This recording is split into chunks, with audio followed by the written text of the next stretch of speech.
Приветствую на канале GMP Video. Получается первый выпуск в этом году, но новость, которую я хочу в этом видео так обсудить, она еще прошлогодняя, но относительно свежая. Это я об этой новости узнал буквально последней недели декабря. И она звучала следующим образом. В Узбекистане 18 детей скончались от индийского препарата. Это был препарат сироп Doc-1 Max. Применялся он там от кашля. В итоге такая ситуация. Конечно, там в Узбекистане началось расследование, поиск виноватых. В частности, лабораторные исследования этого сиропа выявили в нем примеси этиленгликоля. Вопрос, откуда это вещество токсичное там взялось. Например, что пишут про этиленгликоль, что 1 или 2 мл на килограмм веса 95% раствора могут вызвать серьезные изменения в состоянии здоровья пациента, такие как рвота, обморок, судороги, проблемы в сердечно-сосудистой системе и острая почечная недостаточность. Понятно, что этиленгликоль – это токсичное вещество. Откуда он взялся в сиропе от кашля, еще и детском. Если например, посмотреть состав этого сиропа Doc-1 Max, то в состав входит действующее вещество фенилэфриногидрохлорид и ряд вспомогательных веществ. Это пропиленгликоль, сорбитол, сахарин натрия, кислота лимонная, глицерол, ментол, карамель, ароматизатор лимонный и вода очищенная. Конечно, никакого этиленгликоля там нет. Откуда он там взялся?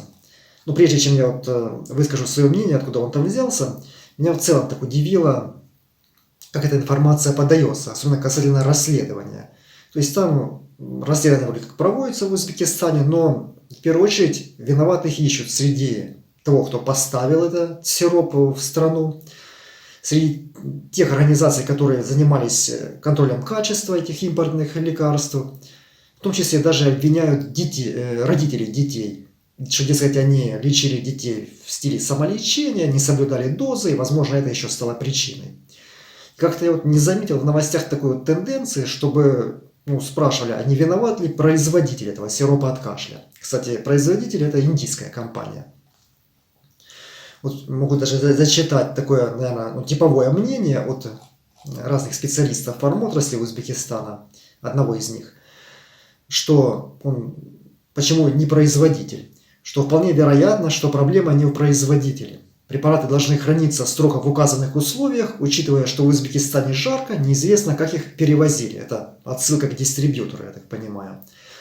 Что препараты могли подвергнуться воздействию высоких температур, что в свою очередь могло привести к изменению химической структуры и сделать лекарства токсичными. Интересно, в этом сиропе от кашля в составе что там могло разложиться, чтобы образовалась примесь этиленгликоля. И в целом тут мысль такая, что производитель, скорее всего, не виноват, что он давно зарегистрирован, его лекарства постоянно используются, никаких инцидентов не было. Все это можно, конечно, было принять, как написано в новостях, если бы не одно но, что эти ситуации, когда погибают дети, принимая сиропы от кашля, и причиной именно обнаружения примеси этиленгликоля либо диэтиленгликоля, такие ситуации встречаются постоянно. На протяжении и этого века, и прошлого века. Например, даже в прошлом году был же еще один случай в Африке. Это в Гамбии тоже погибло 66 детей, которые тоже принимали сироп от кашля. И тоже причиной была примесь этиленгликоля. Или, например, трагичные случаи 2009 года в Бангладеш. Погибло 24 ребенка, принимали сироп парацетамола, содержал он вместо вспомогательного вещества пропиленгликоля, содержал диэтиленгликоль. То есть здесь хотя бы уже есть зацепка, что это был такой фальсификат. Вместо пропиленгликоля, вспомогательного вещества, содержался диэтиленгликоль.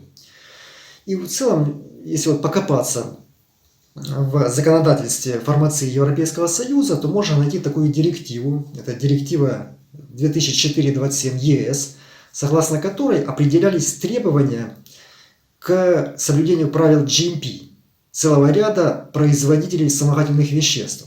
И среди них были производители пропиленгликоля и глицерина. Почему их тогда обязали соблюдать требования GMP, таких производителей?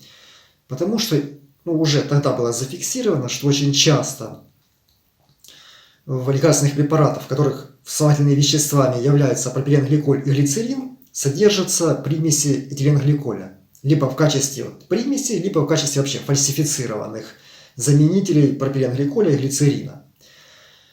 И вот эта директива, она, конечно, обязала производителей пропиленгликоля и глицерина соблюдать требования GMP, а это же и отслеживаемость, и понимание, из чего производятся эти вспомогательные вещества. Но потом, в 2008 году, эту директиву отменили, посчитали, что она экономически нецелесообразна, что производителям вспомогательных веществ невыгодно соблюдать требования GMP, им проще, наверное, отказаться от такой продукции. И производство вспомогательных веществ этим могут заниматься не только предприятия фармотрасли, но и пищевой промышленности, химической промышленности. А контроль за качеством вспомогательных веществ, по сути, и за соблюдением хотя бы базовых требований GMP от производителей этих вспомогательных веществ положен на производителей готовых лекарственных препаратов. Согласно такому руководству, как формализованная оценка рисков касательно вспомогательных веществ, с тем, чтобы проверять, в каких условиях они производятся и не привносятся ли туда различные загрязнения. Так вот, исходя вот из этого всего, я как бы и делаю тот вывод, что изначально эту причину появления этиленгликоля в этом сиропе от кашля следует искать в таких вспомогательных веществах, как пропиленгликоль и глицерин. А в составе как раз этого сиропа от кашля пропиленгликоль и числится. Что неплохо было бы разобраться, где его закупал производитель лекарственного препарата, и есть ли риск, что именно производитель этого пропиленгликоля, возможно, не контролирует свое производство до такой степени, что у него могут попадать в состав и примеси этиленгликоля, либо же, может, на каком-то этапе поставок этого вспомогательного вещества происходит фальсификация, и в пропиленгликоль подмешивается по какой-то причине этиленгликоль. В общем-то, вот такая мысль, что расследование стоит начинать не с дистрибьюторов, не с родителей детей, а именно с основ, с того, как производится вспомогательное вещество пропиленгликоль. Если это видео вызвало у вас желание высказать свое мнение, поделиться в комментариях касательно этого вопроса, то, пожалуйста, пишите. Можем далее обсудить этот вопрос.